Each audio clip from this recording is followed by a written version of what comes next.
Have you ever been in a situation where you're talking to somebody and maybe you're getting a little passionate or spirited about something, or they just had you wrong and you had to correct them? You had to do a little course correction, and they tell you, "Oh, you mad? You angry?" Like, why is that? Why is that the fail safe? Because there are so many different emotions. And I think sometimes people will use the scapegoat of, oh, they're just mad, they're just angry, to basically push past everything or the wrongs that they may have done. Like, there are so many other types of emotions outside of anger. There's happiness, there's energized, there's confusion, there is being sad. And would it surprise you if I told you that the emotion of being upset is actually under sadness?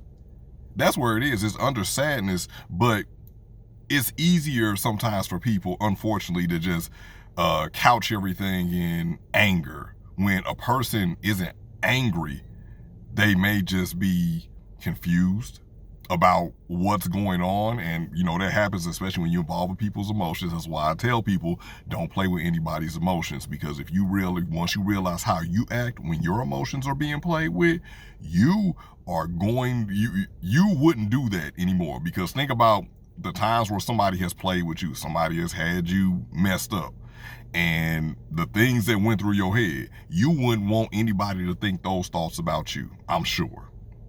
So we need to get better at that. And when I say we, I mean myself included, because I've been guilty of it a time or two where I didn't read the room. I didn't really understand the emotions. I just said, hey, you're angry. You know what I'm saying? While I'm going to acknowledge your anger, but it really just stops past that, because it's just kind of like, well, you angry, so you can't talk to an angry person. I'm not going to try and talk to an angry person. I'm going to let them be angry and get it out their system, instead of really figuring out what the problem is. Like, okay, you might just be like in an energized hyper state or whatever, and you're being a little bit more reactionary or whatever. Like, try to understand a person's emotions and a person's moods, because we never really know what a person is going through, what a person has been hanging on to, what a person has been handling.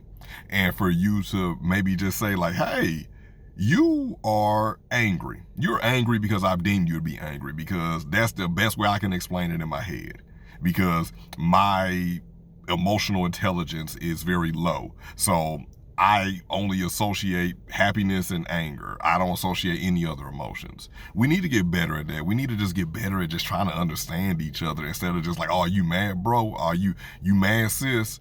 Instead of being like, hey, are you hurt? Are you okay? Like, you know what I'm saying? Like, what happened to you or whatever? Like, what about this triggered you? And then just trying to understand it. And that way we can all just grow to love each other better and love each other more, because we understand each other more. At least those are my thoughts. I will welcome yours in the comments section down below. This has been Life of Logan TV. And remember, if you want to help this channel thrive, and why wouldn't you, all you need to do is like, comment, share, and subscribe. I appreciate all of you who have done it. We are on the road. We're over 1,000 subscribers, and we are going to keep on charging. I appreciate all the love and support. Thank you as always. Good morning, good afternoon, good evening, and good night.